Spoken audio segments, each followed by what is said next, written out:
বর্তমান ভারতবর্ষে একটি নতুন আইন এসেছে যে জেম পোর্টালের মাধ্যমে সমস্ত কিছু কেনাবেচা হচ্ছে। অর্থাৎ আমরা যেমন আমাদের অ্যামাজন কিংবা ফ্লিপকার্টের মাধ্যমে যে সমস্ত প্রোডাক্ট কিনি, ঠিক তেমনিভাবে সরকার বা ভারত সরকার একটি নতুন পোর্টাল এনেছে, যেটা রয়েছে জেম পোর্টাল। জেম পোর্টালের মাধ্যমে সমস্ত পণ্যের কেনাবেচা হচ্ছে। জেম পোর্টালে দু ধরনেরভাবে রেজিস্ট্রেশন হয়। এক হচ্ছে বায়ার, আরেকজন হচ্ছে সেলার। বায়ার রেজিস্ট্রেশন করবে এবং সেলার রেজিস্ট্রেশন করবে। একটা উদাহরণ দিয়ে বলা যাক, একটি অফিসে কিছু চেয়ার আসবাবপত্র প্রয়োজন রয়েছে।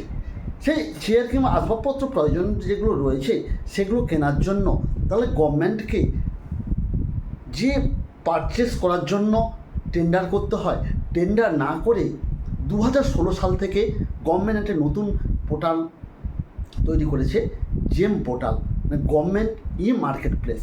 এই গভর্নমেন্ট ই মার্কেট প্লেসে যারা রেজিস্ট্রেশন করছে তারা কিন্তু বায়ার এবং সেলার দুজনকে রেজিস্ট্রেশন করে সেখান থেকে বায়ার যেমন দেখে নিতে পারছে তার যে পণ্যটি চাইছে সেই পণ্য বা গুডসের মূল্য কোথায় কী রয়েছে সেটা যেমন দেখে নিতে পারছে, তেমনি একজন সেলার সেও কিন্তু তার এই জেম পোর্টালে রেজিস্ট্রেশন করে তার সমস্ত কিছু কিন্তু প্রোডাক্টের ডেসক্রিপশান, প্রোডাক্টের ভ্যালু এবং প্রোডাক্টের কত সময়ের মধ্যে ডেলিভারি সমস্ত কিছু কিন্তু সে দিতে পারছে। তাহলে এখানে কিন্তু বায়ার এবং সেলার দুজনই লাভ হচ্ছে। এই জেম পোর্টাল রেজিস্ট্রেশন করতে গেলে আপনাকে কী কী ডকুমেন্টসের প্রয়োজন হবে তা কিন্তু আজকের আমি এই ভিডিওতে আলোচনা করব। আগামী দিনে জেম পোর্টাল ছাড়া কিন্তু গভর্নমেন্ট আর কোনো জায়গায় কোনো প্রোডাক্ট কিনতে পারবে না, টেন্ডার দিয়েও নয়। তাকে টেন্ডার দিতে হলে তাকে কিন্তু জেম পোর্টালের মাধ্যমে তাকে আসতে হবে। এই জেম পোর্টাল রেজিস্ট্রেশন করতে গেলে একজন সেলার সে রেজিস্ট্রেশন করতে গেলে তার কী কী ডকুমেন্টসের প্রয়োজন হয়। প্রথমত তার ট্রেড রেজিস্ট্রেশন বা ট্রেড লাইসেন্স প্রয়োজন রয়েছে। 2 নম্বরে আসি pan card. Pan card proprietorship farm হলে প্রোপাইটারের প্যান কার্ড, পার্টনারশিপ ফার্ম হলে পার্টনারশিপের প্যান কার্ড, এলএলপি হলে এলএলপির প্যান কার্ড, ট্রাস্ট হলে ট্রাস্টের প্যান কার্ড, এটা প্রয়োজন রয়েছে। 3 নম্বরে আসি আধার কার্ড। আধার কার্ড প্রোপাইটার হলে প্রোপাইটারের আধার কার্ড, আর যদি আদার দেন প্রোপাইটারশিপ ফার্ম হয় সেখানে ট্রাস্ট হতে পারে, সেখানে ফার্ম হতে পারে, সেখানে পার্টনারশিপ ফার্ম হতে পারে, এলএলপি হতে পারে। সেখানে যিনি তার অথরাইজ সিগনেটারি, অর্থাৎ পার্টনারশিপ ফার্মে হলে পার্টনারের, এলএলপি হলে তারও পার্টনারের, কোম্পানি হলে তার ডাইরেক্টরের, কোঅপারেটিভ সোসাইটি হলে তার সেক্রেটারি অথবা চেয়ারম্যান, তার প্যান কার্ডের প্রয়োজন রয়েছে, আধার কার্ড এবং প্যান কার্ডের প্রয়োজন রয়েছে। 4 নম্বরে আসা যাক, একটি ব্যাঙ্ক অ্যাকাউন্টের প্রয়োজন রয়েছে। ব্যাঙ্ক অ্যাকাউন্টে তার আইএফসি কোড এবং তার ডিটেলসের প্রয়োজন রয়েছে। ব্যাঙ্ক নাম, অ্যাকাউন্ট নাম্বার, তার আইএফসি কোড এবং তার ব্রাঞ্চ সমস্ত কিছু প্রয়োজন রয়েছে। 5 নম্বরে আসা যাক, একটি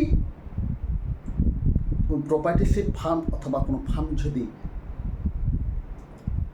জেম পোর্টালে রেজিস্ট্রেশন করতে চায় তাকে কিন্তু অতি অবশ্যই তার 3 years income tax return with balance sheet, PL account এবং ব্যালেন্স শিট প্রয়োজন। অর্থাৎ গভর্নমেন্ট দেখে নিতে চাইছে আপনি যে ফার্মটি আমাকে প্রোডাক্ট সাপ্লাই করবে তার ফিনান্সিয়াল পজিশন কী রয়েছে সেটা কিন্তু দেখে নেবে। অর্থাৎ অতি অবশ্যই 3 ইয়ার্স ইনকাম ট্যাক্স রিটার্ন এবং balance sheet, PL balance sheet প্রয়োজন রয়েছে। এছাড়াও আর কি প্রয়োজন রয়েছে? না, একটি এমএসএমই রেজিস্ট্রেশন সার্টিফিকেট প্রয়োজন রয়েছে। এই কটি ডকুমেন্টস হলে কিন্তু একজন প্রোপ্রাইটারশিপ ফার্ম কিংবা আদার দেন প্রোপ্রাইটারশিপ ফার্ম তারা কিন্তু জেম পোর্টালে রেজিস্ট্রেশন করতে পারবে।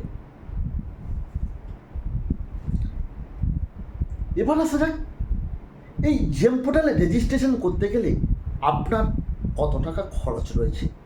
এই জেম পোর্টাল রেজিস্ট্রেশন করতে গেলে আপনার যদি 1 কোটি টাকার মধ্যে ট্রানজাকশান হয়ে থাকে তাহলে কিন্তু অতি অবশ্যই আপনার 5,000 টাকা সিকিউরিটি ডিপোজিট লাগবে।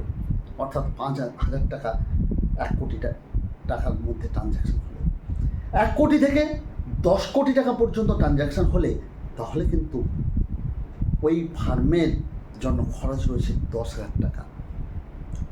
এর উপরে গেলে 25,000 টাকা।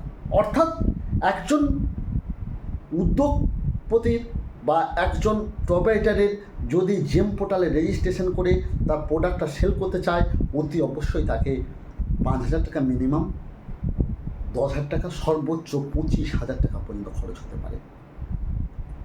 আজকের আমি আপনাদের সঙ্গে আলোচনা করলাম জেম পোর্টাল রেজিস্ট্রেশন করতে কী কী ডকুমেন্টসের প্রয়োজন হচ্ছে এবং কত টাকা খরচ হচ্ছে। যদি আমার ভিডিওটি হেল্পফুল মনে হয় অতি অবশ্যই ট্যাক্স পয়েন্ট চ্যানেলটিকে সাবস্ক্রাইব করতে ভুল করবেন না। এর পরবর্তীকালে যে ভিডিওটি আনবো সেখানে দেখাবো কিভাবে আপনি আপনার ফার্মকে জেম পোর্টালে রেজিস্ট্রেশন করবেন। তাহলে দেখা হচ্ছে পরবর্তীকালে নতুন ভিডিওতে। আসা যায়। বাই, নমস্কার।